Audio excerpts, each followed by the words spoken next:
We Are Displaced by Malala Yousafzai. Chapter 4. Shangla. In Shangla, our family welcomed us.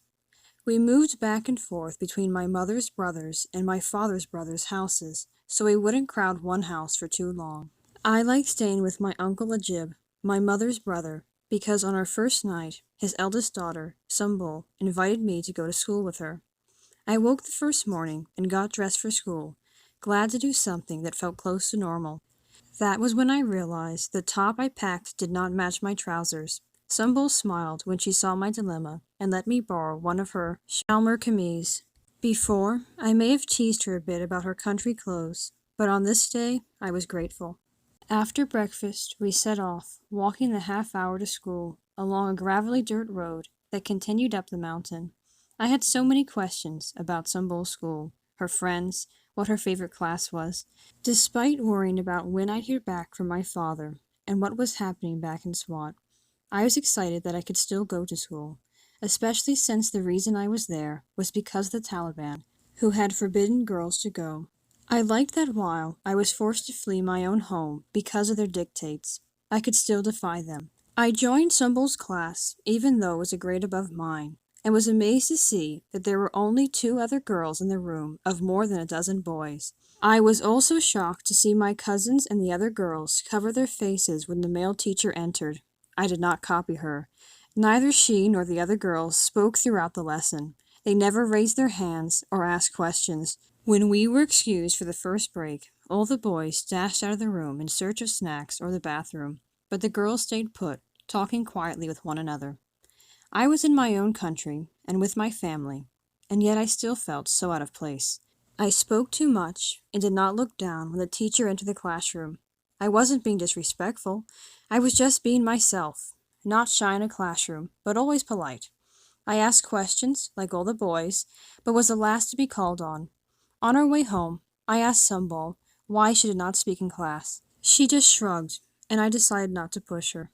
It was nice to be with family, but the reason was troubling. Would Mingora be recognizable when we returned? Would the Taliban retreat? Would the army succeed? What did that even mean? Our days were the same for the next 4 weeks. I would go to school, come home with Sumbul, do homework, or read, or play with my cousins, and eagerly await news from my father. It was nice to be with my cousins. I had always loved being in Shangla, but this felt different. Usually my visits were finite. Now I had no idea how long we'd be staying. My mother had a Nokia cell phone, but the service was so bad in the mountains that to get any connection she had to climb on top of a boulder in the middle of a field. She tried to call my father daily, but was not always successful in getting through.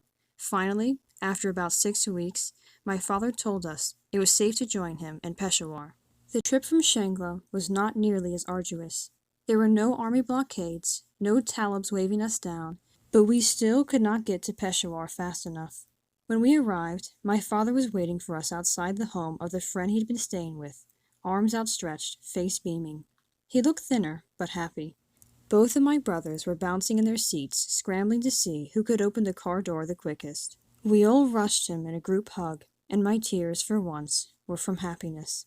We were together. We were safe. We spent the next several weeks moving around, relying on the generosity of friends and family. To be displaced, on top of everything else, is to worry about being a burden on others. We had our IDP cards for food rations, like millions of others. Even formerly wealthy individuals who might have owned fields of grain now stood in line for a bag of flour. I celebrated my 12th birthday at an aunt's home in Haripur, our 4th city in 2 months. Although celebrate isn't the right word. Nobody remembered it. My cousin brought me a cake, but after midnight. It wasn't my birthday anymore. I knew they had all forgotten. I had expected at least a small surprise despite our situation, so I was disappointed.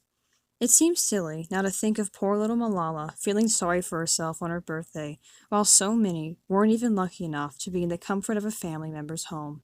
I longed for the ease of my 11th birthday, when I shared cake with friends. All I wanted was to return to Mingora, to go back to the home I knew before the Taliban. But I think I knew, even as a 12-year-old girl, that the home I knew no longer existed except in my dreams. Still, even though there were no candles to blow out, I closed my eyes and wished for peace. End of Chapter 4.